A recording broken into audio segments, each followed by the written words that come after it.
அனைவருக்கும் வணக்கம். நம்ம இந்த வீடியோல டிசம்பர் 2025 அந்த மாசத்துல நடந்த முக்கியமான நடப்பு நிகழ்வுகள கொஸ்டின் ஃபார்மேட்ல நம்ம பார்க்க போறோம். எல்லா கேள்விகளுமே நியூஸ் பேப்பர்ல இருந்து எடுக்கப்பட்ட கேள்விகள் தான். ஸோ கண்டிப்பா இதிலிருந்து அ கேள்விகள் எக்ஸாம்க்கு வர்றதுக்கும் நெறைய வாய்ப்புகள் இருக்கும். ஓகேங்களா? கேள்வி எக்ஸாம்ல எடுக்கிறவங்களும் நியூஸ் பேப்பர்ஸ ரெஃபரன்ஸா வச்சு தான் எடுப்பாங்க. சரியா? ஸோ ஃபர்ஸ்ட் வந்து பார்த்தீங்கன்னா, நம்ம கொஸ்டின்ஸ வந்து டாபிக் வைஸ் பிரிச்சாச்சு. ஆ லைக் வந்து நம்ம யூனிட்ஸ் வந்து 6 யூனிட்ஸ் வந்து இருக்கு. 6 யூனிட்ல இருந்து என்னென்ன கேள்விகள் வந்திருக்கு அப்படின்ற மாரி. சரியா? முதல்ல பார்த்தீங்கன்னா, சயின்ஸ் இருக்கும். ஸோ முதல் கேள்வி வந்து பார்த்தீங்கன்னா, இந்தியாவின் முதல் ஆ துருவ் 1.0 ஜிகாஹெர்ட்ஸ் 64 பிட் நுண்செயலியான துருவ் 64 எந்த நிறுவனத்தால் உருவாக்கப்பட்டது அப்படின்னு சொல்லி கேட்டிருக்காங்க. சரியா? ஸோ துருவ் 64 மைக்ரோ ப்ராசஸர உருவாக்குனது யாரு அப்படின்னு சொல்லி பார்த்தீங்கன்னா, CDAC. ஓகேவா? அடுத்ததா வந்து பார்த்தீங்கன்னா, ISRO will launch the Bluebird communication satellite on December 24 அப்படின்னு சொல்லி குடுத்துருக்காங்க. சரியா? அதாவது ப்ளூபேர்ட் அப்படிங்கிற இந்த கம்யூனிகேஷன் சேட்டலைட்ட வந்து யார் லான்ச் பண்ண போறாங்கன்னா, இஸ்ரோ வந்து லான்ச் பண்ண போறாங்க.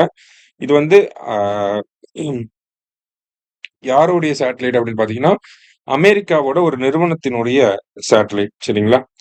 ஏஎஸ்டி ஸ்பேஸ் மொபைல் அப்படின்னு சொல்லுவாங்க. அந்த நிறுவனம் கூட தேவையில்ல. ஆனா இது அமெரிக்காவோட ஒரு சேட்டலைட் 6100 கிலோகிராம் அப்படிங்கிறத நம்ம தெரிஞ்சுக்கணும். ஹெவியஸ்ட் கம்யூனிகேஷன் சேட்டலைட் இது. இஸ்ரோ லான்ச் பண்ணதுலே. லான்ச் வெஹிக்கிள் LVM-3 சரியா? 2மே கரெக்ட் தான். ரைட். அடுத்தது. Which of the following are key functions of New Space India Limited? So ISRO இருக்காங்க அப்படின்னா, இஸ்ரோவுக்கு கீழ 2 அமைப்புகள் இருக்கு. NSIL அதான் நியூ ஸ்பேஸ் இந்தியா லிமிடெட் 2019ல உருவாக்கப்பட்டிருக்கும். அடுத்ததா வந்து பார்த்தீங்கன்னா, இன்ஸ்பேஸ் அப்படிங்கிற அமைப்பு இருக்கு. INSPACe Indian National Space Promotion and Authorisation Centre அப்படின்னு சொல்லுவாங்க. 2020ஆம் ஆண்டு உருவாக்கப்பட்டிருக்கும். NSIL வந்து பார்த்தீங்கன்னா, கமர்ஷியல் விங்கா செயல்படுறாங்க. வணிகம் சார்ந்து இப்ப வெளிநாட்டுல இருந்து வரக்கூடிய சேட்டலைட்ஸ இந்தியாவோட லான்ச் வெஹிக்கிள்ல லான்ச் பண்றது. இப்ப ப்ளூ பேர்டுங்கிறது அமெரிக்காவோட ஒரு நிறுவனத்தோட சேட்டலைட். அத இந்தியாவோட ராக்கெட்ட வச்சு நம்ம லான்ச் பண்றோம் இல்லையா? அந்த அக்ரீமெண்ட் எல்லாம் சைன் பண்றது யாருன்னா இவங்க தான். இன்ஸ்பேஸ் அப்படிங்கிறவங்க வந்து பாத்தீங்கன்னா, ஸ்பேஸ் செக்டார்ல அதுவும் குறிப்பா இந்தியால இருக்கக்கூடிய பிரைவேட் செக்டார் ஸ்பேஸ் செக்டார்ல பார்ட்டிசிபேட் பண்ணணும். அத ப்ரமோட் பண்றதுக்காக இந்த இன்ஸ்பேஸ் அப்படிங்கிற நிறுவனம் இருக்கு. சரியா?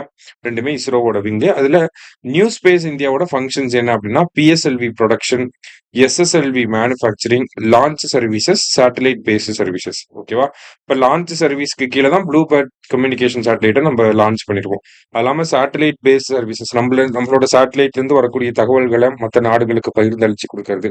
அப்புறம் லான்ச் வெஹிக்கிள்ஸ மேனுஃபேக்சர் பண்றது. SSLV, PSLV அதெல்லாம்.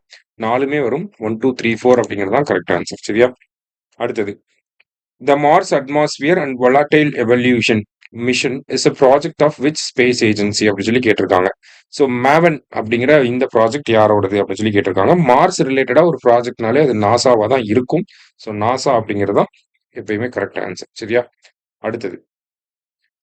ISRO launched Bluebird communication satellite on December 24, 2025. December 24 launch date தான் முக்கியம். Largest communication satellite deployed by ISRO in low earth orbit. அதாவது புவி தாழ்வட்ட பாதையில இஸ்ரோ அமைச்ச மிக அஹ், அதிக எடை கொண்ட ஒரு சேட்டலைட் அப்படின்னு சொல்லி சொல்றாங்க. ஏன்னா 6100 கிலோகிராம் இந்த சேட்டலைட்டோட வெயிட். சரியா? போத் கரெக்ட் அப்படிங்கிறது கரெக்ட் ஆன்சர். அடுத்தது. ISRO has launched 434 foreign satellites so for. Correct தான். 34 நாடுகளுடைய 434 சேட்டலைட்ஸை இஸ்ரோ லான்ச் பண்ணியிருக்காங்க இது வரைக்கும். LVM-3 அப்படிங்கிறத 9 முறை பயன்படுத்தி இருக்கோம். கரெக்ட். ஓகேவா? 2017ல GSAT 19 அப்படிங்கிறத ஃபர்ஸ்ட் லான்ச் பண்ணியிருக்கோம். அதுக்கப்புறமா சந்திராயன் 2, 3 இந்த மாதிரி முக்கியமான லான்ச்சஸ் எல்லாமே LVM-3 வச்சு தான் நம்ம பண்றோம். ஃபியூச்சர்ல பாத்தீங்கன்னா ககன்யான் அந்த மாதிரியான திட்டங்களுக்கும் நம்ம LVM-3 தான் பயன்படுத்த போறோம். New Space India Limited acts commercial arm of ISRO அப்படின்னு சொல்லி கொடுத்துருக்காங்க. இப்பதான் நம்ம பார்த்தோம். 3மே கரெக்ட் ஸ்டேட்மெண்ட் தான். அடுத்தது. Anopheles stephensi has the ability to thrive in urban environment. So Anopheles கொசுக்கள் அப்படிங்கிறதே பார்த்தீங்கன்னா நமக்கு வந்து மலேரியா காய்ச்சலை வந்து ஏற்படுத்தக்கூடிய கொசுக்களா இருக்கு. இப்ப இந்தியாவோட அர்பன் ரீஜன்ல இந்த அனோஃபிலஸ் டெஃபென்சி அப்படிங்கிற கொசு வகை அதிகமா இருக்கு அப்படின்னு சொல்லி ஒரு செய்தி வந்துருந்துச்சு. அதன் அடிப்படையில் நம்ம பார்க்கிறோம். ஃபர்ஸ்ட் ஒன் கரெக்ட் தான். It can efficiently transmit Plasmodium falciparum and vivax. இந்த Plasmodium falciparum and then Plasmodium vivax மூலியமா தான் நமக்கு அந்த காய்ச்சல் வருது. அதை டிரான்ஸ்மிட் பண்றது தான் இந்த கொசுகள். சரியா? ஸோ 2மே கரெக்ட் தான். அடுத்தது. According to recent 2025 reports, Russia and China have finalized a plan to build a nuclear power plant on the moon by which year?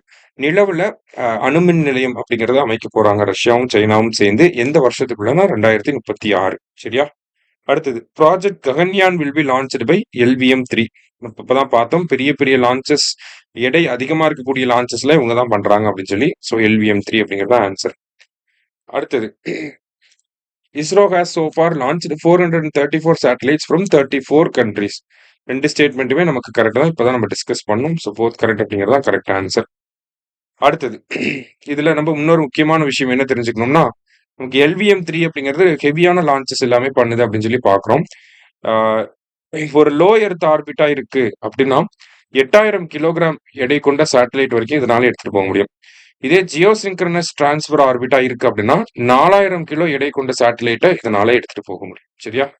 எதுனாலனா LVM-3னால. அடுத்தது ஜியாகிரபில இருந்து பாக்குறப்ப, if the temperature of a plain region is 10 degree or less then it is considered cold wave. அதாவது ஒரு சமவெளி பகுதியில temperature 10 degree செல்சியஸ்க்கும் குறைவாக இருந்துச்சு அப்படின்னா அது கோல்டு வேவ்னு சொல்றாங்க. கரெக்ட் தான். வெப்ப அலைகள் மாதிரி இது குளிர் அலைகள் அப்படின்னு சொல்லுவாங்க. இதே ஹில் ஸ்டேஷன்ஸ்ல 0 டிகிரி அதோட கம்மியா இருந்துச்சு அப்படின்னா அதை கோல்டு வேவ்னு சொல்லுவாங்க. சரியா? போத் கரெக்ட் அப்படிங்கிறது கரெக்ட் ஆன்சர். அடுத்தது national critical mineral mission was launch in 2025. So இது கேட்கலாம். NCMM அப்படின்னு சொல்லுவாங்க. கிரிட்டிக்கல் மினரல் மிஷன் 2025 லான்ச் பண்ணியிருக்காங்க. மினிஸ்ட்ரி ஆஃப் மைன்ஸ் கீழே தான் வரும். போத் கரெக்ட்ங்கிறது கரெக்ட் ஆன்சர். அடுத்தது total number of national waterways in India எவ்வளவு இருக்கு அப்படின்னு சொல்லி பாத்தீங்கன்னா 111 நேஷனல் வாட்டர்வேஸ் அப்படிங்கிறது இருக்கு. இது எல்லாமே நேஷனல் வாட்டர்வேஸ் ஆக்ட் 2016க்கு கீழே கொண்டு வரப்பட்டிருக்கு. சரியா? இந்த சட்டம் 10 வருஷம் ஆயிடுச்சா, அதன் அடிப்படையில கூட கேட்கும். ஓகேவா? போத் கரெக்ட்ங்கிறது கரெக்ட் ஆன்சர். அடுத்தது which of the following is said to become third cheetah habitat in Madhya Pradesh? So Kuno national பார்க்ல ஆல்ரெடி சீட்டா வச்சிருக்காங்க. காந்தி சாகர் டைகர் ரிசர்வ்ல ஆல்ரெடி வச்சிருக்காங்க. இப்போ வீரரங்கன துர்காவதி டைகர் ரிசர்வ்லயும் சீட்டாவுல வைக்க போறாங்க. சரியா? ப்ராஜெக்ட் சீட்டா 2022ல வந்திருக்கும். அடுத்தது India has a total of 96 Ramsar site. 96 Ramsar site இந்தியாவில இருக்கு. அதுல 20 தமிழ்நாட்டுல இருக்கு. அதிகமா தமிழ்நாட்டுல அதிகமா எங்க இருக்குன்னா ராமநாதபுரத்துல 4 ராம்சார் சைட் இருக்கு. சரியா? ஸோ இப்போ ரீசெண்டா 95ஆவதா வந்தது சில்சர் லேக் ராஜஸ்தான்ல. 96 கொப்ரா ஜலசாய் அப்படின்னா ரிசர்வாயர் அப்படின்னு சொல்லுவாங்க. அது எங்க இருக்கு அப்படின்னா சத்தீஸ்கர்ல இருக்கு. ஸோ ரெண்டுமே கரெக்ட், மூணுமே கரெக்ட் தான். ஆல் ஆர் கரெக்ட்ங்கிறது கரெக்ட் ஆன்சர். அடுத்தது Pichavaram mangrove forest near Chidambaram in Cuddalore district is located between Vellar and Kollidam estuaries அப்படி சொல்லி கொடுத்துருக்காங்க. ஓகேவா? This estuarine complex is called Killai back waters அப்படின்னு சொல்லி சொல்றாங்க. அதாவது வெள்ளார் கொள்ளிடம் இது ரெண்டும் இருக்கு இல்லையா, இந்த ரெண்டு ஆறுகளுக்கு நடுவுல தான் பாத்தீங்கன்னா அந்த ரெண்டு ஆறுகளும் கடல்ல கடக்கக்கூடிய அந்த இடத்துக்கு நடுவுல தான் பாத்தீங்கன்னா நமக்கு பிச்சாவரம் அப்படிங்கிறது இருக்கு. இந்த மொத்த ஏரியாவையும் என்னன்னு சொல்லுவாங்கன்னா கிள்ளை பேக் வாட்டர்ஸ் அப்படின்னு சொல்லி சொல்லுவாங்க. ஓகேவா? ஸோ ரெண்டுமே கரெக்ட் தான். போத் கரெக்ட் அப்படிங்கிறது கரெக்ட் ஆன்சர். அடுத்தது இந்தியாஸ் ஃபர்ஸ்ட் ஃபாரஸ்ட் யூனிவர்சிட்டி எங்க வரப்போகுதுன்னா உத்தரப்பிரதேசோட கோரக்பூர்ல வரப்போகுது. அடுத்தது Aravalli mountain range is the oldest mountain range in the world. வேர்ல்டுலயே ஓல்டஸ்ட் மவுண்டைன் ரேஞ்ச்னா அது ஆரவள்ளி அப்படின்னு சொல்லி நம்ம படிச்சிருப்போம். கரெக்ட் தான். Aravalli mountain range is spread across Gujarat, Rajasthan, Haryana and Delhi அப்படின்னு சொல்லி கொடுத்துருக்காங்க. ஸோ ஆரவள்ளி மவுண்டைன் ரேஞ்சஸ் இந்த 4 மாநிலங்கள் வழியா போகுது. குஜராத், ராஜஸ்தான்,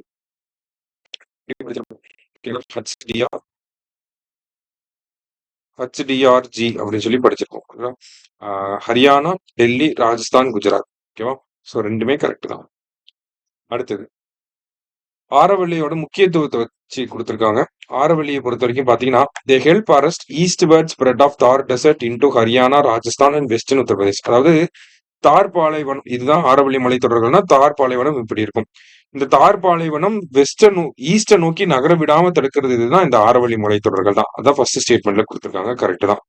அது மட்டும் இல்லாம சாம்பல், சபர்மதி, லூனி இந்த மாதிரி முக்கியமான நதிகளுடைய பிறப்பிடமாகவும் இந்த ஆரவள்ளி மலைத்தொடர்கள் தான் இருக்கு. அதன் மூலியமா நமக்கு வாட்டர், அதாவது கிரவுண்ட் வாட்டர் ரீசார்ஜ் இது எல்லாத்துலயுமே ரொம்ப சப்போர்ட் பண்ணுது. அது மாதிரி ஏகப்பட்ட மினரல்ஸ் இருக்கக்கூடிய ஒரு இடம்னா அது ஆரவள்ளி மலைத்தொடர்கள் தான். ஏன்னா அது ஓல்டஸ்ட் மவுண்டைன் ரேஞ்சுன்னு பார்த்தோம். அப்ப காலங்காலமா அங்க வந்து நிறைய மினரல்ஸ் வந்து அப்படியே பூமிக்கு அடியில இருந்துட்டே இருந்து அது மினரல்ஸா மாறி இருக்கு. சரியா? இப்ப இதனாலதான் நமக்கு பிரச்சனையே வந்திருக்கு. ஆரவள்ளிகளை பத்தி ஏன் சம்மந்தமே இல்லாம பாக்குறோம்னு இல்ல. ஆரவள்ளிகள் ஆரவள்ளியோட டெஃபினிஷனை வந்து மத்திய அரசாங்கம் மாத்தி இருக்காங்க. எந்த ஒரு மலைத்தொடர், அதாவது எந்த ஒரு மலைக்குன்றுகள் வந்து 100 மீட்டருக்கு மேல இருக்கோ அது மட்டும்தான் ஆரவள்ளி அப்படின்னு சொல்ல முடியும்னு சொல்லி மத்திய அரசாங்கம் ஒரு டெஃபினேஷனை மாத்திருந்தாங்க. அதுக்கு பெரும் எதிர்ப்புகள் கிளம்பிச்சு. சுப்ரீம் கோர்ட் இப்ப தலையிட்டு அதை நிப்பாட்டி வச்சிருக்காங்க. அந்த பின்னணியில தான் அதெல்லாம் நம்ம பார்க்கணும். சரியா? ஆல் ஆர் கரெக்ட் அப்படிங்கிறது கரெக்ட் ஆன்சர். அடுத்தது, Dulhasti hydel power project is constructed across which river? Dulhasti அப்படின்னு சொல்லி சொல்லுவாங்க, துல்ஹஸ்தி அப்படின்னு சொல்லலாம். இது செனாப் நதிக்கு குறுக்கே கட்டப்பட்ட ஒரு ப்ராஜெக்ட் 2007 வந்திருக்கும். இப்போ இதனுடைய இரண்டாம் கட்டம் அப்படிங்கறத ஆரம்பிக்க போறாங்க. அடுத்து, total length of coastline of India. இந்தியாவோட கோஸ்ட் லைனோட டோட்டல் லென்த் 1198.81, 1198.81 கிலோமீட்டர். தமிழ்நாடுன்னு பாத்தீங்கன்னா ஸ்கூல் புக்ல 1076 கொடுத்துருப்பாங்க. அது பழைய டேட்டா. புது டேட்டா வந்து 1068.69 கிலோமீட்டர். சரியா? ரெண்டுமே கரெக்ட் தான். அடுத்தது, ஹிஸ்டரி ரிலேட்டடான கொஸ்டின்ஸ். இது எல்லாமே நியூஸ் பேப்பர்ல அங்கங்க வரலாற்று நினைவுகள், நகட்ஸ் ஆஃப் ஹிஸ்டரி இந்த மாதிரியான ஏரியால இருந்து வந்திருக்கும். அதெல்லாம் நம்ம அப்படியே சரியா? Manora fort in Thanjavur was built by Serfoji two. Manora கோட்டையை இவர் தான் கட்டியிருப்பார். எதுக்காகனா பிரிட்டிஷ் வந்து நெப்போலியனுக்கு எதிராக ஜெயிச்சிருப்பாங்க. எங்க எப்பன்னா பேட்டில் ஆஃப் வாட்டர்லூல. ஸோ அதை செலிப்ரேட் பண்றதுக்காக இவர் வந்து இந்த மனோரா கோட்டையை வந்து கட்டியிருப்பாரு. இப்போ மனோரால தான் பாத்தீங்கன்னா டுகோங் கன்சர்வேஷன் சென்டர் அப்படிங்கிறதுமே இருக்கு. சரியா? ஸோ போத் கரெக்ட் அப்படிங்கிறது கரெக்ட் ஆன்சர். அடுத்தது, John Goldingham established Madras time in 1802. This system was replaced. The system was replaced by Indian Standard Time in 1906. ரெண்டுமே கரெக்ட் ஸ்டேட்மெண்ட் தான். So Madras time, Bombay time, Calcutta time அப்படின்னு இருந்திருக்கும். அதுல மெட்ராஸ் டைம் கொண்டு வந்தது 1802ல.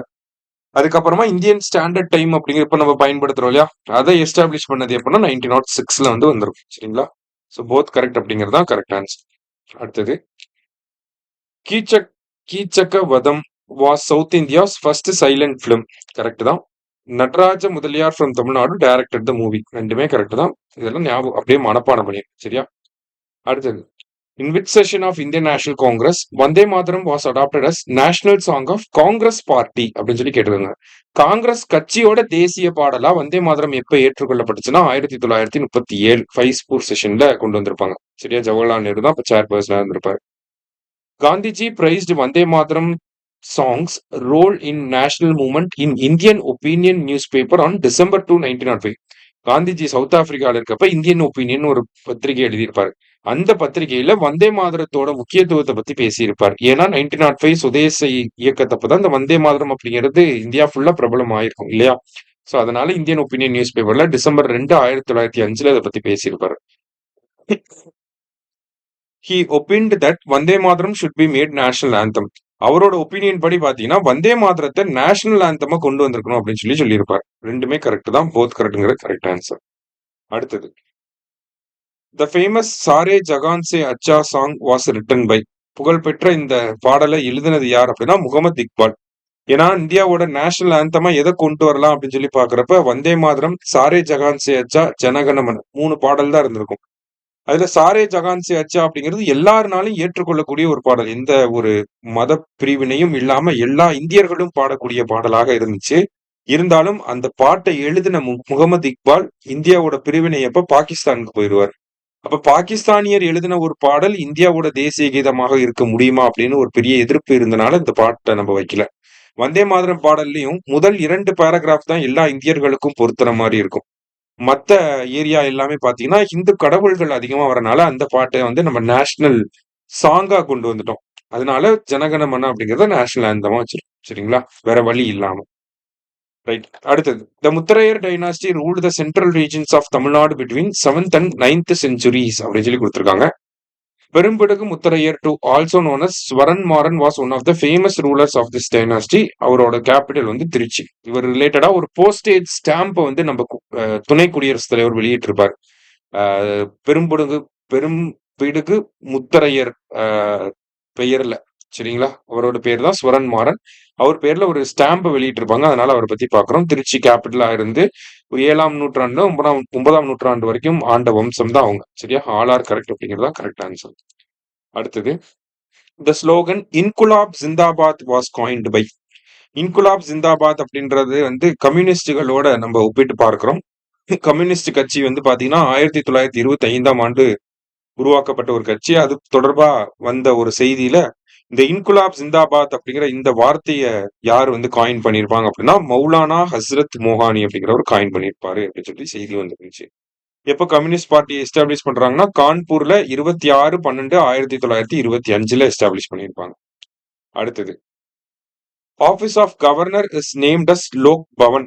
Office of lieutenant governor is named as Lok Niwas. ரெண்டுமே correct தான், பேரு மாத்திருக்காங்க அவ்வளவுதான். லோக் பவன், ராஷ்டிரபதி பவன் அப்படின்னா பிரசிடென்ட் சொல்றோம் இல்லையா, லோக் பவன்னா இனிமேல் கவர்னருக்கு, லோக் நிவாஸ்னா லெப்டினன்ட் கவர்னருக்கு வந்துடும். சேவா தீர்த் அப்படிங்கிறது பிரைம் மினிஸ்டரோட ஆபீஸ் பேரை வந்து சேவா தீர்த் அப்படின்னு சொல்லி பேர் மாத்திருக்காங்க. அடுத்தது, in which of the following case has the Supreme Court allowed retrospective environment clearances? அதாவது நீங்க ஒரு பில்டிங் ஆரம்பிச்சிட்டீங்க, என்விரான்மெண்ட் கிளியரன்ஸ் வாங்காம பில்டிங்கை கட்டி முடிச்சதுக்கு அப்புறமா அந்த என்விரான்மெண்டல் கிளியரன்ஸ் சர்டிபிகேட் வாங்கி பின் தேதிட்டு போட்டுக்கலாம். இந்த வருஷம் நீங்க பில்டிங் கட்ட ஆரம்பிக்கலாம், போன வருஷமே நான் கிளியரன்ஸ் வாங்கின மாதிரி சர்டிபிகேட் வாங்கிக்கலாம். இந்தியாவில் லீகலாவே வாங்கிக்கலாம். அதை உச்சநீதிமன்றமும் அலோவ் பண்ணியிருக்காங்க. இந்த கிரெடாய் வெர்சஸ் வனசக்தி அப்படிங்கிற வழக்குல அலோவ் பண்ணியிருந்தாங்க. சரியா? அது எதிர்த்து நிறைய எதிர்ப்புகள் கிளம்பியிருக்கு. அதனால பார்க்கிறோம். அடுத்தது, which article of the Indian Constitution states law declared by Supreme Court shall be binding on all courts within the territory of India? உச்சநீதிமன்றம் சொல்லக்கூடிய சட்டங்கள் எல்லாமே இந்தியாவில் இருக்கக்கூடிய எல்லா நீதிமன்றங்களையும் பொருந்தும் அப்படின்னு சொல்லி சொல்றது article 141.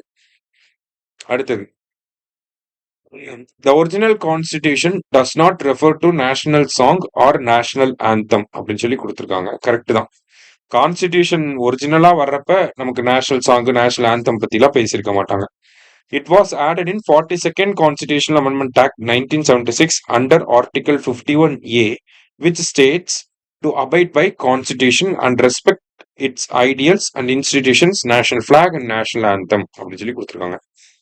So national flag, national anthem இந்த மாதிரியான வார்த்தைகள்லாம் ஒரிஜினல் கான்ஸ்டியூஷன்ல இருந்திருக்காது. 42nd அமெண்ட்மெண்ட் ஆக்ட்ல தான் ஃபண்டமெண்டல் டியூட்டிஸ் கொண்டு வராங்க. ஃபண்டமெண்டல் டியூட்டிஸோட ஆர்டிகல் 51A சப்கிளாஸ் ஏல இதெல்லாம் வந்து பிளேஸ் பண்ணியிருப்பாங்க. போத் கரெக்ட் அப்படிங்கிறது கரெக்ட் ஆச்சு. இதெல்லாம் நமக்கு தெரிஞ்ச விஷயம் தான், ஆனா இந்த ஆஸ்பெக்ட்ல நம்ம படிச்சிருக்க மாட்டோம். அடுத்தது, chief information commissioner is appointed by president. First statement correct தான். The selection committee includes Prime Minister, Leader of Opposition, and Union Cabinet Minister nominated by Prime Minister. So அந்த சிஐசியோட செலெக்ஷன் கமிட்டி ஒன்று இருக்கு. அதுல பிஎம் இருப்பாரு, LOP இருப்பாங்க, ஒரு cabinet minister வந்து இருப்பாங்க. இப்ப ராஜ்குமார் கோயல் அப்படிங்கிறவங்கள சீஃப் இன்ஃபர்மேஷன் கமிஷனரா அப்பாயிண்ட் பண்ணியிருக்காங்க. இவர் வந்து 1990 batch IAS officer from which cadre அப்படின்னா அருணாச்சல் பிரதேஷ், கோவா, மிசோரம் யூனியன் டெரிட்டரி அப்படிங்கிற இந்த கேடர்ல இருந்து வந்த ஒரு ஐஏஎஸ் ஆஃபீஸரை இப்ப சீஃப் இன்ஃபர்மேஷன் கமிஷனரா அப்பாயிண்ட் பண்ணியிருக்காங்க. இதே மாதிரி ஒரு கேள்வியை போன டைம் எலெக்ஷன் கமிஷனரை வச்சு கேட்டிருந்தாங்க. அதனால நம்ம இந்த மாதிரி படிக்கணும் இனிமேல். சரியா? ஆல் ஆர் கரெக்ட் அப்படிங்கிறது கரெக்ட் ஆன்சர். அடுத்தது, France was the first country in the world to introduce right to disconnect as a law அப்படின்னு சொல்லி கொடுத்துருக்காங்க. ரைட் டு டிஸ்கனெக்ட்னா என்ன அப்படின்னு சொல்லி பாத்தீங்கன்னா, 8 மணி நேரம் வேலை செஞ்சு முடிச்சதுக்கு அப்புறமா மறுபடியும் நான் வீட்டுக்கு வந்ததுக்கு அப்புறமா என்னோட வேலை ரிலேட்டடான எந்த வேலையும் பார்க்க தேவையில்லை. அதான் ரைட் டு டிஸ்கனெக்ட் அப்படின்னு சொல்றாங்க. ஸோ அதை ஃபர்ஸ்ட் பிரான்ஸ் தான் கொண்டு வந்திருப்பாங்க. Recently right to disconnect bill was introduced in Kerala assembly. கேரளால இந்த மாதிரி ஒரு மசோதாவை கொண்டு வந்திருக்காங்க. அதே மாதிரி பாராளுமன்றத்திலயும் பாத்தீங்கன்னா தனிநபர் மசோதாவாக இந்த ரைட் டு டிஸ்கனெக்ட் அப்படிங்கறத கொண்டு வந்திருக்காங்க. அதை கொண்டு வந்தது யாருன்னா சுப்ரியா சூல், மகாராஷ்டிராவை சேர்ந்த ஒரு எம்பி. சரியா? ஆல் ஆர் கரெக்ட் அப்படிங்கிறது கரெக்ட் ஆன்சர். அடுத்தது, Viksit Bharat guarantee for Rozgar and Ajeevika mission, வளர்ந்த பாரத வேலைவாய்ப்பு மற்றும் வாழ்வாதார ஊரக உறுதியளிப்பு திட்டம் will replace Mahatma Gandhi national rural employment guarantee act 2005. So இது நமக்கு இந்த இடத்துல உங்களுக்கு இதெல்லாம் தெரிஞ்சிருக்கும் கண்டிப்பா. 100 நாள் வேலை திட்டத்தோட பேரை மாத்திட்டாங்க அப்படிங்கிறது. ஸோ இது வந்து டிமாண்ட் ட்ரிவனா இருந்துச்சு. ஓகேங்களா? நான் போய் வேலையை டிமாண்ட் பண்ணலாம், எனக்கு வேலை கொடுப்பாங்க 100 நாள் வேலை திட்டத்துல. ஆனா இப்போ இந்த விக்ஷித் பாரத் வேலை வாய்ப்பு திட்டத்துக்கு கீழே சப்ளை ட்ரிவனா மாறுது. அரசாங்கம், மத்திய அரசாங்கம் எங்க வேலை செய்யணும், என்ன வேலை செய்யணுங்கிறத சொல்லுவாங்க. அதை நம்ம பண்ணணும். அப்படி மாறி ஆயிருச்சு. சரியா? அடுத்தது 100 நாள 125 நாளா மாத்திட்டாங்க. 90:10 இருந்ததை 60:40 மாத்திட்டாங்க நிதி பகிர்வு. அதே மாதிரி விவசாய காலகட்டத்துல, அதாவது அறுவடை பண்றப்பயும் நடவு நடுறப்பயும் எந்த வேலையும் இருக்காது அப்படிங்கிறது இந்த மசோதாவோட முக்கியமான ஆஸ்பெக்ட்ஸா இருக்கு. எல்லாமே கரெக்ட் தான். அடுத்தது, union government has introduced Viksit Bharat Shiksha Adhishthan bill. So Viksit Bharat Shiksha அப்படின்னாலே எஜுகேஷன் ரிலேட்டடா ஒரு மசோதாவை கொண்டு வந்திருக்காங்க. சரியா? The bill introduces Higher Education Commission of India, which will replace UGC, AICTE, NCTE அப்படின்னு சொல்லி கொடுத்துருக்காங்க. ஸோ இந்த விக்ஷித் பாரத் சிக்ஷா அதிஸ்தான் அப்படிங்கிற மசோதால என்ன பண்றாங்கன்னா, higher education commission of India அப்படிங்கிறத கொண்டு வராங்க. இது வந்து university grants commission, all India council of technical education, national council on teachers education, இது எல்லாத்தையும் ரீப்ளேஸ் பண்ணிட்டு இந்த higher education commission of India அப்படிங்கிறது வரப்போகுது. சரியா? போத் கரெக்ட் அப்படிங்கிற கரெக்ட் ஆன்சர். அடுத்தது, the center has introduced sustainable harnessing and advancement of nuclear energy for transforming India Bill 2025 to allow private sector participation in operation of nuclear power plants அப்படி சொல்லி கொடுத்திருக்காங்க. சாந்தி அப்படிங்கிற ஒரு மசோதாவை கொண்டு வந்திருக்காங்க. ஸோ இந்த மசோதாவின் மூலியமா என்ன பண்றாங்க அப்படின்னா, இதுக்கு முன்னாடிலாம் வந்து இந்தியாவில் ஒரு பவர் பிளான்ட் ஆப்ரேட் பண்ணோம்னா national power corporation of India, nuclear power corporation of India limited, இவங்க மட்டும்தான் ஒரு பவர் பிளான்ட்டை உருவாக்கி அதை செயல்படுத்த முடியும்.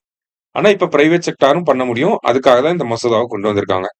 இந்த மசோதா என்ன பண்ணுது அப்படின்னா, atomic energy act 1962, civil liabilities for nuclear damages act 2010, இது ரெண்டையுமே வந்து ரீப்ளேஸ் பண்ண போகுது. சரியா? போத் கரெக்ட் அப்படிங்கிறதா கரெக்ட் ஆன்சர். அடுத்தது, ஜல்லிக்கட்டு சட்டம் தமிழ்நாட்டில் எப்போ வந்திருக்கும்னா 2017 வந்திருக்கும். சரியா? அடுத்ததா, securities market code bill aims to modernise securities market in India. So பத்திரச்சந்தை குறியீடு மசோதா வந்து அறிமுகப்படுத்தியிருக்காங்க. பத்திரச்சந்தையை வந்து என்ன பண்றாங்க அப்படின்னு சொல்லி பாத்தீங்கன்னா, நவீனமாக்குறதுக்காக இப்படி கொண்டு வந்திருக்காங்க. ஸோ இதுல முக்கியமா வந்து பாத்தீங்கன்னா 3 சட்டங்களை ரீப்ளேஸ் பண்ண போகுது. Securities contract regulation act 1956, SEBI act 1992, depositories act 1996, இது 3ஐயும் ரீப்ளேஸ் பண்ணிட்டு வரப்போகுது. இதுல குறிப்பா எப்படி கேட்கலாம்னா, செபி ஆக்டை ரீப்ளேஸ் பண்ணிட்டு எந்த சட்டத்தை கொண்டு வந்திருக்காங்கன்னு கேட்கலாம். சரியா? போத் கரெக்ட்ங்கிறது correct answer. Only election commission has the power to conduct SIR in India. So இந்த ஸ்பெஷல் இன்டென்சிவ் ரிவிஷனை நடத்துறதுக்கு அதிகாரம் எலெக்ஷன் கமிஷனுக்கு மட்டும்தான் இருக்கு. சரியா? SIR removes deceased voters, duplicate entries and migrated voters in electoral rolls. So death, duplication, migration, ஓகேவா? இது 3 தான் எஸ்ஐஆரோட அப்ஜெக்டிவ். இறந்து போனவங்களை நீக்கிறது, டூப்ளிகேட் என்ட்ரிஸை நீக்கிறது, மைக்ரேட் ஆகி போனவங்களோட பேரை நீக்கிறது. ஓகேவா? இந்த டிடிஎம் அப்படிங்கறது ஞாபகம் வச்சுக்கோங்க. டெத், டூப்ளிகேஷன், மைக்ரேஷன், இது 3 தான் எஸ்ஐஆரோட வேலை. சரியா? அடுத்தது, which of the following is included in priority areas of work under VB G RAM G? இந்த விக்ஷித் பாரத் வேலைவாய்ப்பு திட்டத்துக்கு கீழே பிரியாரிட்டி ஏரியாஸ்னு மத்திய அரசாங்கம் சொல்லியிருக்காங்க. அதுக்கு அந்த அந்த மாதிரியான பணிகளுக்கு தான் முன்னுரிமை அளிக்கப்படும். அது என்னென்ன பணிகள் அப்படின்னா, water security, rural infrastructure, livelihood related infrastructure, extreme weather mitigation, இந்த மாதிரியான வேலைகளுக்கு தான். நீர் பாதுகாப்பு, ஊரக கட்டமைப்பு வசதிகள், வாழ்வாதாரம் சார்ந்த உள்கட்டமைப்பு உருவாக்கம், பருவநிலை மாற்றத்தை எதிர்கொள்ளும் நடவடிக்கைகள், இந்த 4 பணிகளுக்கு தான் முன்னுரிமை அளிக்கப்படும் அப்படின்னு சொல்லியிருக்காங்க. கண்டிப்பா இதுல எதுவும் வரும் வராதுங்கிறத கேட்பாங்க. வாட்டர் இன்ஃப்ராஸ்ட்ரக்சரை வச்சே 2, கோர் 1, லைவ்லிஹுட் 1, அப்புறம் வெதர் மிட்டிகேஷன். சரியா? வெதர், வாட்டர், இன்ஃப்ராஸ்ட்ரக்சர் 2 வரும் அப்படின்னு சொல்லி ஞாபகம் வச்சுக்கோங்க. ஸோ 1, 2, 3, 4 அப்படிங்கிறது கரெக்ட் ஆன்சர். அடுத்தது, விபி கிராம்ஜி அப்படிங்கிற இந்த மசோதா லோக்சபால 18ஆம் தேதி பாஸ் ஆயிருக்கும், ராஜ்யசபால 19ஆம் தேதி பாஸ் ஆயிருக்கும், குடியரசுத் தலைவர் ஒப்புதல் 21ஆம் தேதி கிடைச்சிருக்கும். ஆல் ஆர் கரெக்ட் அப்படிங்கிறது கரெக்ட் ஆன்சர். அடுத்தது, corporations have a fundamental duty to protect ecosystem, prevent species extinction under article 51A subclass G. அதாவது என்விரான்மெண்ட்டை பாதுகாக்கணும் அப்படிங்கிறது குடிமக்களோட, சிட்டிசன்ஸோட ஃபண்டமெண்டல் டியூட்டி தான்.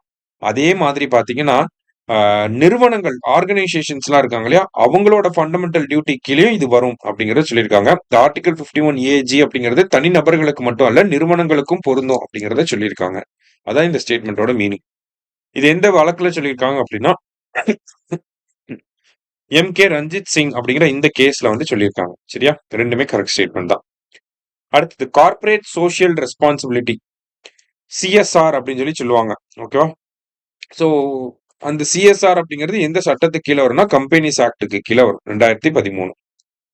அடுத்தது what do you mean by right to disconnect? இப்பதான் பார்த்தோம்.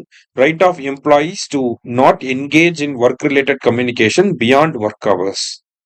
அடுத்தது Supreme Court has recently observed that practice of dowry is in violation of which article of Indian Constitution? So dowry அப்படிங்கிறது article 14 violate பண்ணுது அப்படின்னு சொல்லி சொல்லியிருக்காங்க. Which article deals with language to be used in parliament?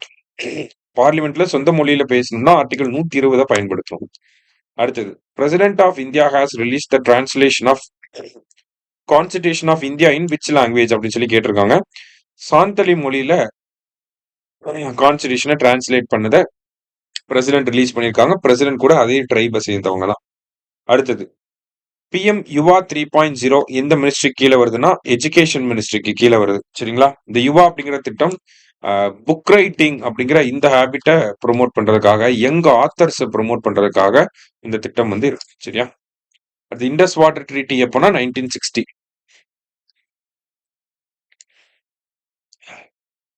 So இந்த Indies water treaty கீழே Chenab, Jhelum, Indus இது மூணும் பாகிஸ்தானுக்கு அதிக உரிமை இருக்கு இதுல இருந்து வரக்கூடிய தண்ணிக்கு. சத்லஜ், ராவி, பீஸ் இது மூணுத்துக்கும் இந்தியாவுக்கு அதிக உரிமை இருக்கு. சரியா? இந்த ஒப்பந்தத்துல அதான் சொல்லியிருப்பாங்க. CJI அப்படின்னா பாகிஸ்தான் ஞாபகம் வச்சுக்கோங்க. சரியா? 1960. அடுத்தது the Santali version of constitution is written in Ol Chiki script. இந்த ஸ்கிரிப்ட்ல இந்த சாந்தலி வெர்ஷனோட கான்ஸ்டிடியூஷன் இருக்கு. எப்படி தமிழ் பிராமி ஸ்கிரிப்ட் அப்படிலாம் சொல்றோம், அந்த மாதிரி சாந்தலி வெர்ஷனோட ஸ்கிரிப்ட் இந்த ஸ்கிரிப்ட்ல இருக்கு. Santhali language was included in 8th schedule of the constitution through 92nd Amendment Act 2003. So Bodo, Dongri, Maithili, Santhali எல்லாத்தையும் ஆட் பண்ணியிருப்பாங்க. ஸோ போத் கரெக்ட் அப்படிங்கிறது தான் நமக்கு கரெக்ட் ஆன்சர். சரியா? அடுத்தது national AIDS control programme was launched in 1992 with assistance from world bank அப்படின்னு சொல்லி கொடுத்துருக்காங்க. ஸோ கரெக்ட் தான். நேஷனல் எய்ட்ஸ் கண்ட்ரோல் ப்ரோக்ராம் அப்படின்னா 1992 தான். தமிழ்நாடு எய்ட்ஸ் கண்ட்ரோல் சொசைட்டி எப்போ வந்திருக்குன்னா 1994 வந்திருக்கும். ரெண்டுமே கரெக்ட் ஸ்டேட்மெண்ட் தான். அடுத்து HIV prevalence rate in Tamil Nadu 0.16%. அடுத்தது state energy efficiency index 2024 is released by ministry of power. இந்த எனர்ஜி எஃபிஷியன்சி இண்டெக்ஸ்ல ஃபர்ஸ்ட் யாருன்னா மகாராஷ்டிரா, அது ரிலீஸ் பண்றது யாருன்னா பவர் மினிஸ்ட்ரி. அதுல இண்டஸ்ட்ரியல் எனர்ஜி எஃபிஷியன்சி, ஓகேங்களா, தொழில்துறை சார்ந்த எரிசக்தி திறன்ல ஃபர்ஸ்ட் யாருன்னா தமிழ்நாடு, ஓவராலா ஃபர்ஸ்ட் யாருன்னா மகாராஷ்டிரா. அடுத்தது time period of national action plan on antimicrobial resistance என்ன அப்படின்னா 2025 to 2029.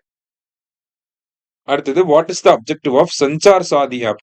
இந்த சஞ்சார் சாதி ஆப் வச்சு என்ன பண்ணலாம்னா, நம்ம போன் தொலைஞ்சு போயிடுச்சுன்னா அந்த ஆப் வச்சு கண்டுபிடிச்சிடலாம். அதே மாதிரி நம்ம வாங்கக்கூடிய போனோட IMEI நம்பரை இந்த ஆப்ல போட்டு செக் பண்ணோம்னா நம்மளோடது நிஜமாவே புது போன் தானா இல்ல பழைய போனை ரீமாடல் பண்ணி கொடுத்துட்டாங்களா அப்படிங்கறதையும் கண்டுபிடிச்சிடலாம். சரியா? அடுத்தது GI டேக்ஸ் இன் தமிழ்நாடு. சமீபத்துல நிறைய பொருட்களுக்கு GI டேக் வழங்கப்படுச்சு, அதை மேட்ச் பண்ணிருக்காங்க. ஸோ ஒரையூர் காட்டன் சாரி, கவிந்தபாடி நாட்டு சர்க்கரை, நாமக்கல் மக்கள் பாத்திரங்கள், தூயம்பள்ளி அரிசி, அம்பாசமுத்திரம் சொப்பு சாமானம் எல்லாமே வரும். எல்லாமே கரெக்ட் தான். ஆல் ஆர் கரெக்ட் அப்படிங்கிற கரெக்ட் ஆன்சர். அடுத்தது கலைஞர் எழுதுகோள் அவார்ட். ஓகேங்களா? கலைஞர் எழுதுகோள் விருதுங்கிறது பத்திரிகையாளர்களுக்காக வழங்கக்கூடிய ஒரு விருது. இந்த வருஷம் DR சுகுமார் அவர்களுக்கு வழங்கப்பட்டிருக்கு. ரெண்டுமே கரெக்ட் தான். அடுத்தது தமிழ்நாட்டில் உள்ள கிராமங்களில் 126 சிறப்பு மையங்களை நிறுவும் துறை எது அப்படின்னு சொல்லி பாத்தீங்கன்னா இன்டெலெக்சுவல் சென்டர்ஸை கொண்டு வர போறாங்க. யாருன்னா ஆதி திராவிடர் டிபார்ட்மெண்ட் அதை பண்ண போறாங்க. ஸோ அங்க வந்து பாத்தீங்கன்னா கம்ப்யூட்டர் லேப் இருக்கும், ஸ்டடி ஃபெசிலிட்டிஸ் வந்து இருக்கும், ட்ரைனிங் ஃபெசிலிட்டிஸ்லாம் இருக்கும். ஸோ அதுல ஸ்கில் டெவலப்மெண்ட் அதெல்லாம் வந்து பண்றதுக்காக. சரியா?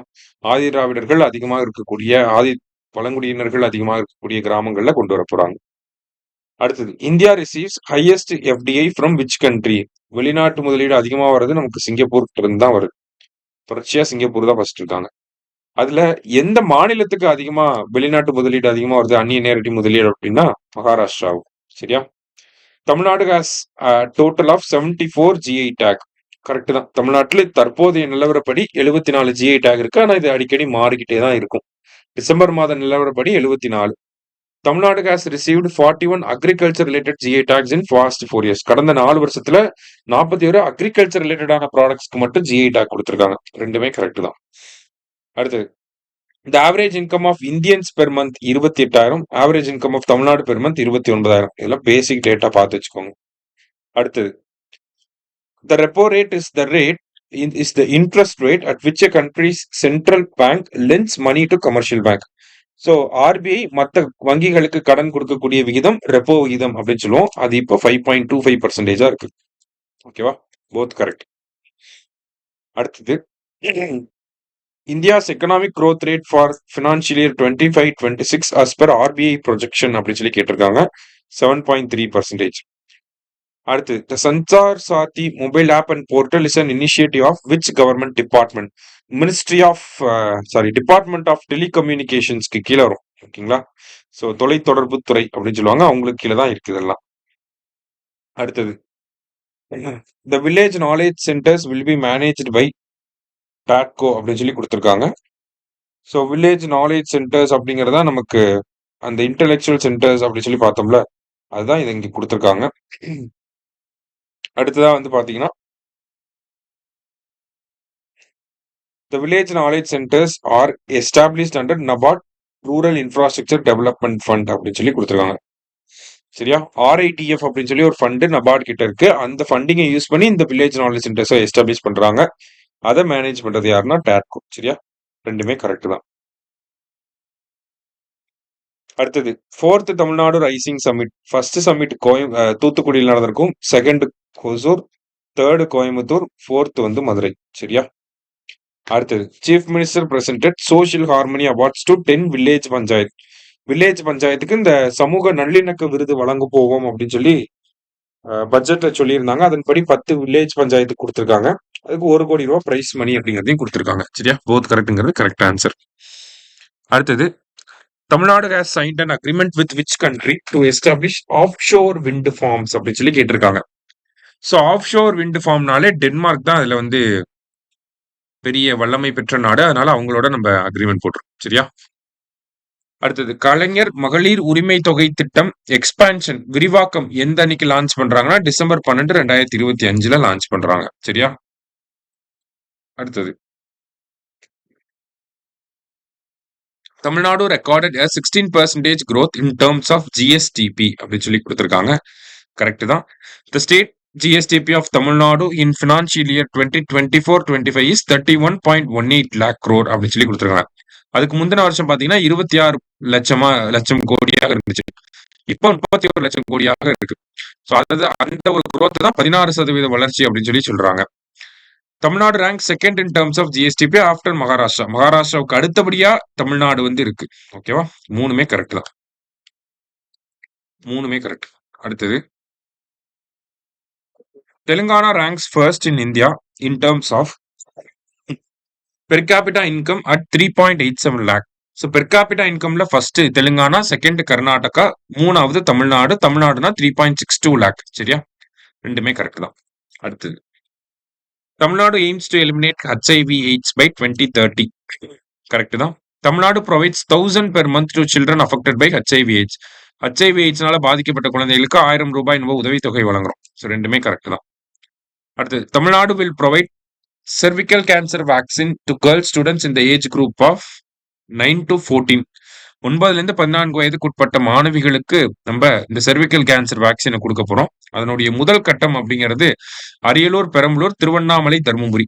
ஓகேங்களா? அரியலூர், பெரம்பலூர், திருவண்ணாமலை, தருமபுரி அப்படிங்கிற இந்த 4 மாவட்டங்கள்ல வரும்.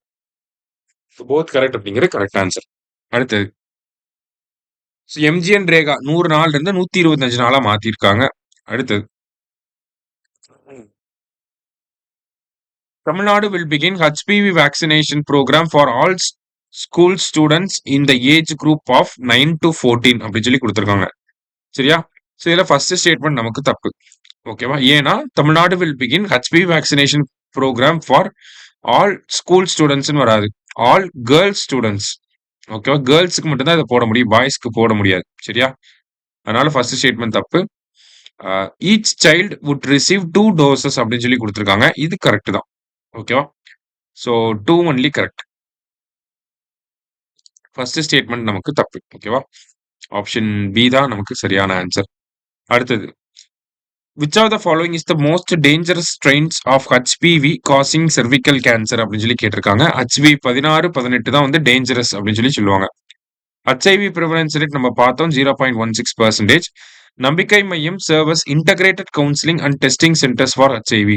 ஸோ நம்பிக்கை மையங்கள் எதுக்கான சென்டர்ஸ் அப்படின்னு சொல்லி கேட்கலாம். ஹெச்ஐவிக்கான சென்டர்ஸ். சரியா? ரெண்டுமே கரெக்ட் தான். அடுத்தது. The total value of Tamil Nadu's GSDP எவ்வளவுனா 31.19 lakh crore. அடுத்தது. The union government has passed a bill to allow 100% FDI in insurance sector. அதாவது இன்சூரன்ஸ் துறையில 100% அந்நிய நேரடி முதலீடுக்கு அனுமதி வழங்கியிருக்காங்க. ஸோ அந்த மசோதா வந்து insurance act 1938, LIC act 1956, IRDA act 1999 எல்லாத்துலயும் ஒரு சில மாற்றங்களை பண்ணியிருக்கு. கரெக்ட் தான். முன்னாடி பாத்தீங்கன்னா 49% 2015 கொண்டு வந்திருப்பாங்க. அப்புறம் எஃப்டிஐ 74% 2021 கொண்டு வந்திருப்பாங்க. இப்ப 2025 100% ஆக்கிட்டாங்க. படிப்படியா 100% கொண்டு வந்துட்டாங்க. All are correct. அடுத்தது. The usage of nitrofuran in livestock is banned in India. இந்த நைட்ரோஃபியூரான் அப்படிங்கிற ஆன்டிபயாட்டிக்கை பயன்படுத்தக்கூடாது. ஏன்னா அதுல வந்து கேன்சர் ஏற்படுத்தக்கூடிய சப்ஸ்டன்சஸ் இருக்கனால, அதான் கார்சினோஜெனிக் காம்பவுண்ட்ஸ் இருக்கனால அதை பயன்படுத்தக்கூடாதுன்னு சொல்லியிருக்காங்க. சரியா? Both correct. அடுத்தது. as per RBI, the agriculture growth rate of Tamil Nadu என்ன அப்படின்னா -1.83%. நெகட்டிவ் growthல இருக்கு அக்ரிகல்ச்சர் மட்டும் தமிழ்நாட்டுல. Chairperson of Tamil Nadu governing council on climate change. Tamil Nadu governing council on climate சேஞ்ச்னாலே அதோட சேர்பர்சன் எப்பயுமே சீஃப் மினிஸ்டர் தான். அடுத்தது. India signed a free trade agreement with Oman. Correct தான். India usually excludes agriculture and dairy sector from free trade agreements. இதுவும் correct தான். Free trade அக்ரிமெண்ட்னா ஓமன்ல இருந்து இந்தியாவுக்கு வரக்கூடிய பொருட்களுக்கு வரிச்சலுகை வழங்கப்படும். இந்தியாவில இருந்து ஓமனுக்கு போகக்கூடிய பொருட்களுக்கும் வரிச்சலுகை வழங்கப்படும். சோ வெளிநாட்டுல இருந்து வரக்கூடிய பொருட்களுக்கு வரிச்சலுகையை நம்ம வழங்குறனால பொதுவா அக்ரிகல்ச்சர், பால்வளத்துறையெல்லாம் நம்ம சேர்க்க மாட்டோம். ஏன்னா வெளிநாட்டுல இருந்து வரக்கூடிய விவசாய பொருட்களுக்கும் வெளிநாட்டுல இருந்து வரக்கூடிய பால் சார்ந்த பொருட்களுக்கும் முன்னுரிமை அளிக்கப்படும். அதுக்கப்புறமா அப்புறம் இந்திய விவசாயிகள் எல்லாம் பாதிக்கப்படுவாங்க. அதனால என்ன பண்றோம், அக்ரிகல்ச்சரையும் டைரி செக்டாரையும் நம்ம எக்ஸ்க்ளூட் பண்ணிடுவோம் அதுல இருந்து. சரியா? சோ ரெண்டுமே கரெக்ட் தான் இங்க. Both correct. அடுத்தது. ELCOT has signed an MOU with which of the following company to provide AI training to college students அப்படின்னு சொல்லி கேட்டிருக்காங்க. ஸோ பெர்ப்ளெக்சிட்டி ஏஐயும் எல்காட்டும் ஒரு அக்ரிமெண்ட் சைன் பண்ணியிருக்காங்க. எதுக்காகனா காலேஜ் ஸ்டூடெண்ட்ஸ்க்கு ஏஐ ரிலேட்டடான ட்ரைனிங் கொடுக்க. அடுத்தது. SDG deals with elimination of child marriage. Child marriage eliminate பண்றதுக்கான எஸ்டிஜி எது அப்படின்னா எஸ்டிஜி 5.3. எஸ்டிஜி 5னா ஜெண்டர் ஈக்குவாலிட்டி. அதுல 5.3 வந்து சைல்டு மேரேஜ் எலிமினேஷனை பத்தி பேசும். அடுத்தது. நியூ ஜிடிபி பேஸ் இயர் அப்படின்னு சொல்லி கேட்டிருக்காங்க. ஜிடிபிக்கான பழைய பேஸ் இயர் 2011-12. ஓகேங்களா? புது பேஸ் இயர் வந்து 22-23. எப்போல இருந்து நடைமுறைக்கு வரப்போகுது அப்படின்னா 27 பிப்ரவரி 2026 இருந்து. சரியா? Tamil Nadu rank in total export. மொத்த ஏற்றுமதியில தமிழ்நாடு 3வது இடத்துல இருக்கு. இல்ல எலக்ட்ரானிக் எக்ஸ்போர்ட்ல ஃபர்ஸ்ட் நம்பர். அடுத்தது. Regional comprehensive economic partnership agreement was signed in 2020 அப்படின்னு சொல்லி கொடுத்திருக்காங்க. சோ ஃபர்ஸ்ட் ஸ்டேட்மெண்ட் வந்து கரெக்ட் தான். சரியா? செகண்ட் ஸ்டேட்மெண்ட் பாருங்க. It consist of 15 member countries with India being a key founding member அப்படின்னு சொல்லி கொடுத்திருக்காங்க. இதுல 15 உறுப்பு நாடுகள் இருக்கிறது சரிதான். ஆனா இந்தியா வந்து அதுல மெம்பர் கிடையாது. சரியா? இப்ப செகண்ட் ஸ்டேட்மெண்ட் தப்பு. சோ கரெக்ட் வந்து பாத்தீங்கன்னா 1 ஒன்லி கரெக்ட். அடுத்தது. In which year India launched Baal Vivah Mukt Bharat Abhiyan அப்படின்னு சொல்லி கேட்டிருக்காங்க. 2024ல லான்ச் பண்ணிருப்பாங்க. சரியா? அடுத்தது. த அப்ஜெக்டிவ் ஆஃப் நலன் காக்கும் ஸ்டாலின் ஸ்கீம் அப்படின்னு சொல்லி கேட்டிருக்காங்க. நலன் காக்கும் ஸ்டாலின் அப்படிங்கிற இந்த திட்டம் எதுக்காக கொண்டு வரப்பட்டுச்சுன்னா ரெகுலரா ஹெல்த் செக்அப் கொடுக்கறதுக்காக ஒவ்வொரு சனிக்கிழமையிலும் மருத்துவ முகாம்களை நடத்துறாங்க. சரியா? அடுத்தது. How many high end procedures are covered under chief minister's comprehensive health insurance scheme. முதலமைச்சரோட காப்பீடு திட்டத்துக்கு கீழே எவ்வளவு ஹை எண்ட் ப்ரொசீஜர்ஸ்னா 4 லட்ச ரூபாய்க்கு மேல அறுவை சிகிச்சைகள்லாம் பண்றாங்க, கிட்னி டிரான்ஸ்பிளான்டேஷன் அந்த மாதிரிலாம் பண்றாங்க இல்லையா? ஸோ அந்த மாதிரி 8 விதமான அறுவை சிகிச்சைகள் வந்து இதுல கவர் பண்ணியிருக்காங்க. சரியா? 22 லட்சம் கிட்னி டிரான்ஸ்பிளான்டேஷன்லாம் பண்ணணும். அது எல்லாமே அரசாங்கம் காப்பீட்டு திட்டத்துக்கு கீழே கவர் பண்ணியிருக்காங்க. அடுத்தது, as per center, India has surpassed which of the following country to become fourth largest economy in the world அப்படின்னு சொல்லி கேட்டிருக்காங்க. ஸோ முதல்ல யுஎஸ், அதுக்கப்புறமா சைனா, அதுக்கப்புறமா ஜெர்மனி, ஜெர்மனிக்கு அப்புறமா இந்தியா, இந்தியாவுக்கு அப்புறமா இப்ப ஜப்பான் இருக்காங்க. ஜப்பானை பின்னுக்கு தள்ளிட்டு இந்தியா முன்னாடி 4வது இடத்துக்கு வந்திருக்கும். சரியா? அடுத்தது, who among the following was the chairperson of pension committee constituted by Tamil Nadu? Gagandeep Singh Bedi. சரியா? இதை ஜஸ்ட் ஞாபகம் வச்சுக்கோங்க. அடுத்து, India's GDP growth projection as per world bank என்ன அப்படின்னா, இந்தியாவோட ஜிடிபி வளர்ச்சி 6.5% இருக்கும் அப்படிங்கறத சொல்லியிருக்காங்க. At which excavation site was a grindstone inscribed with Indus script discovered?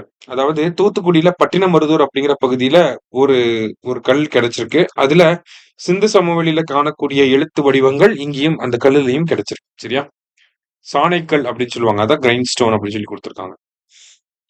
அடுத்தது, food grain samples from Sivakalai provides evidence about paddy cultivation in Tamil Nadu 3200 years ago. So சிவகலையில இருக்கக்கூடிய food grains வச்சு பார்க்குறப்ப நம்ம நெல் சாகுபடி பண்ணியிருக்கோம் அப்படிங்கிறது தெரிய வருது. Carbon dating from Sivagalai and Adichanallur has prove that Tamils had used iron even 5300 years ago. So Sivagalai ஆதிச்சநல்லூர்ல இருந்த மக்கள் இரும்ப பயன்படுத்தி இருக்காங்க. அதை தெரிஞ்சுக்கிறோம் நம்ம. ரெண்டுமே கரெக்ட் தான். அடுத்தது, high quality bronze and gold ornaments were excavated at Sivakalai and Adichanallur. சிவகலையிலயும் ஆதிச்சநல்லூர்லயும் என்ன பண்ணிருக்காங்க? கோல்டு ஆர்னமெண்ட்ஸ் கண்டுபிடிச்சிருக்காங்க, பிரான்ஸ் ஆர்னமெண்ட்ஸ் கண்டுபிடிச்சிருக்காங்க, இரும்பு இருந்ததுக்கான சான்றுகள் வந்து இருக்கு. அதெல்லாம் நம்ம தெரிஞ்சுக்கிறோம். துலுக்கர்பட்டியில சில்வர் இருந்ததுக்கான எவிடன்சஸ் வந்து இருக்கு. சரியா? ரெண்டுமே கரெக்ட் தான். ரீசெண்டா பொருணை மியூசியம் ஓபன் பண்ணிருப்பாங்க, அதுல இருந்து இதெல்லாம் நம்ம எடுக்கிறோம். சரியா? அடுத்தது, தண்டகாரண்யத்தில் சீதை சிறுகதை தொகுப்பு யாருடையது அப்படின்னா இமயம் அப்படிங்கிற எழுத்தாளருடையது. அடுத்தது, ஏசியா பவர் இண்டெக்ஸ்ல ஃபர்ஸ்ட் ரேங்க் இருக்கிறது யாருன்னா அமெரிக்கா. அமெரிக்கா ஏசியா கான்டினென்ட்ல இல்லைனாலும் அதிக ஆதிக்கத்தை செலுத்துறதுனால அமெரிக்காவுக்கு கொடுத்திருக்காங்க. அடுத்தது, வேர்ல்ட் எய்ட்ஸ் டே December 1. இது எல்லாருக்குமே தெரிஞ்சதுதான். தீம் வந்து பாத்தீங்கன்னா overcoming disruption transforming AIDS response அப்படிங்கிறது. சரியா? ரெண்டுமே கரெக்ட் தான். போத் கரெக்ட்ங்கிறது கரெக்ட் ஆன்சர். அடுத்தது, ரைட் டு டிஸ்கனெக்ட் பில்ல இன்ட்ரடியூஸ் பண்ண ஸ்டேட் யாருன்னா கேரளா அசம்பிளி இன்ட்ரடியூஸ் பண்ணாங்கன்றதை நம்ம முன்னாடியே பார்த்தோம். International day of disability December 3. World soil day December 5. சரியா? ஸோ இந்த டேஸ் எல்லாமே நமக்கு இம்பார்ட்டண்டா இருக்கு. ஏன் அப்படின்னு சொல்லி பாத்தீங்கன்னா, ஏதாவது ஒரு டேஸை பத்தி நமக்கு கேட்டுட்டே இருக்காங்க. ஸோ டேஸ் பொறுத்த வரைக்கும் கண்டிப்பா நமக்கு கேட்கறது வந்து டிஎன்பிஎஸ்சி பாயிண்ட் ஆஃப் வியூல டேஸ் மட்டும் தான் டைரக்டா கேட்பாங்க. ஒரு சில இம்பார்ட்டன்டான டேஸ்க்கு மட்டும் தீமை பார்த்துச்சு. சரியா? ரைட். அடுத்தது, sixth of humanity independent India's development odyssey அப்படிங்கிற புக்கோட எழுத்தாளர்கள் யாருன்னா அரவிந்த் சுப்பிரமணியம், தேவேஷ் கபூர். அடுத்தது, what is the name of AI powered defence system recently unveiled by Italy அப்படின்னு சொல்லி கேட்டிருக்காங்க. மைக்கேல் ஆஞ்சலோ டோம் அப்படின்னு சொல்லி பேர் வச்சிருக்காங்க. ஓகேவா? அடுத்தது, ஃபீஃபா பீஸ் பிரைஸ். இது கேட்கலாம். ஃபீஃபா பீஸ் பிரைஸ் யாருக்கு வழங்கப்பட்டிருக்கு அப்படின்னா டொனால்டு ட்ரம்புக்கு கொடுத்திருக்காங்க. அடுத்தது, ஆப்ரஹாம் அக்கார்ட்ஸ்ல ரீசெண்டா ஜாயின் பண்ண கண்ட்ரி யாருன்னா Kazakhstan. International human rights day December 10. Who among the following will invest $17.5 billion in India in next 4 years அப்படின்னு சொல்லி கேட்டிருக்காங்க. யாருன்னா மைக்ரோசாஃப்ட் இன்வெஸ்ட் பண்ண போறாங்க. இந்தியாவோட மோஸ்ட் சேஃபஸ்ட் சிட்டி அப்படின்னா மங்களூர் ரீசெண்டா வந்த ரேங்கிங்ஸ்ல வந்திருக்கு. அடுத்தது, இந்த ரேங்கிங்ஸ் தான் நம்பியோ சேஃப்டி இண்டெக்ஸ் அல்லது Numbeo safety index India's rank in world's safest country report. இந்தியாவோட ரேங்க், இந்தியா வந்து 67வது சேஃபஸ்ட் கண்ட்ரியா இருக்கு. சரியா? அடுத்தது, second WHO traditional medicine global summit எங்க நடக்கு அப்படின்னு சொல்லி பாத்தீங்கன்னா நியூ டெல்லியில நடந்துச்சு. அடுத்தது, FIH men's junior hockey world cup winners யாருன்னா ஜெர்மனி. இது வந்து தமிழ்நாட்டில் நடந்துச்சு, சென்னையிலயும் மதுரையிலயும் நடந்துச்சு. காங்கேயன் அப்படிங்கிறது மேஸ்காட் அப்படின்னு சொன்னாங்க. சின்னம் வந்து காங்கேயன், எப்படி தம்பி அப்படின்னு சொல்லி பார்த்திருந்தோம் அந்த மாதிரி காங்கேயன். இந்தியா வந்து இதுல பிரான்ஸ் மெடல் வின் பண்ணியிருக்காங்க. Both correct. அடுத்தது, which among the following is recently added in UNESCO intangible heritage list அப்படின்னு சொல்லி கேட்டிருக்காங்க. தீபாவளியை வந்து ஆட் பண்ணியிருக்காங்க சரிங்களா யுனெஸ்கோவோட பாரம்பரிய பட்டியல்ல. அடுத்தது champions of the earth award வந்து யுஎன்இபி வழங்குறாங்க. அதை யாருக்கு கொடுத்திருக்காங்க சமீபத்துல அப்படின்னு சொல்லி பாத்தீங்கன்னா சுப்ரியா சாஹூ. இவங்க வந்து தமிழ்நாட்டுடைய சுற்றுச்சூழல் வனம் மற்றும் காலநிலை துறை இருக்காங்க இல்லையா, அந்த துறையினுடைய செயலாளர் செக்ரட்டரி இவங்க சரியா. அடுத்தது which country first ranks first in crypto currency transaction கேட்டிருக்காங்க. யுக்ரைன் தான் வந்து ஃபர்ஸ்ட் பிளேஸ்ல இருக்காங்க. அடுத்தது India's first indigenous hydrogen fuel cell passenger vessel begins commercial operations in which city அப்படின்னு சொல்லி கேட்டிருக்காங்க. வாரணாசியில். இதெல்லாம் ஜஸ்ட் பாத்துக்கோங்க. நமக்கு டிஎன்பிசி பாயிண்ட் ஆஃப் அதெல்லாம் கேட்க மாட்டாங்க, மற்ற எக்ஸாம்ஸ்க்கு மேபி கேட்கலாம். அடுத்தது CITES convention on international trade in endangered species அப்படிங்கிற அந்த கன்வென்ஷனோட COP 20 எங்க நடக்குது அப்படின்னா உஸ்பெகிஸ்தானோட சமர்கண்ட் அப்படிங்கிற சிட்டில நடக்குது. யூனிசெஃப் டே. யூனிசெஃப் டே அப்படிங்கிறது நமக்கு டிசம்பர் 11 சரிங்களா. அடுத்ததான் வந்து பாத்தீங்கன்னா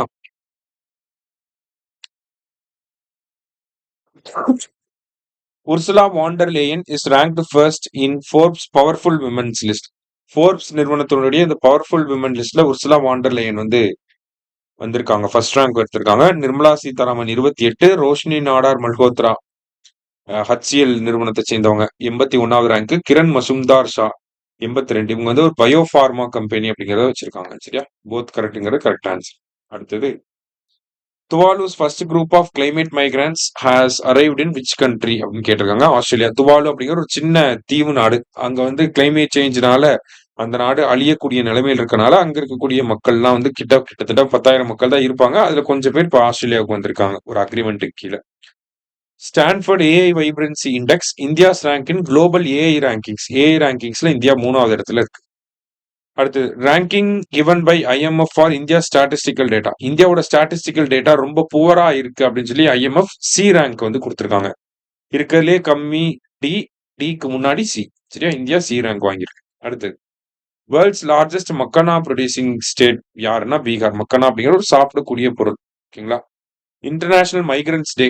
இன்டர்நேஷனல் மைக்ரன்ஸ் டே வந்து டிசம்பர் 18 அப்படின்னு சொல்லி கொடுத்திருக்காங்க. அடுத்தது ஸ்டாச்சு ஆஃப் யூனிட்டி அது வடிவமைச்சர் யாரு அப்படின்னு சொல்லி பாத்தீங்கன்னா நம்மளுடைய ராம் வி சுடர் அப்படிங்கிறவர் தான் ஓகேங்களா. இப்ப இறந்துட்டாரு, அதனால அவரை பத்தி நம்ம பாக்குறோம். நேஷனல் மேத்தமெட்டிக்ஸ் டே டிசம்பர் 22 ஓகேவா.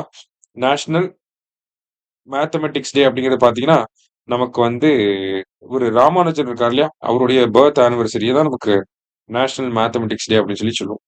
அடுத்தது which Indian state ranks first in filing patents. Patent அதிகமா ப்ரொடியூஸ் பண்றது யாருன்னா தமிழ்நாடு.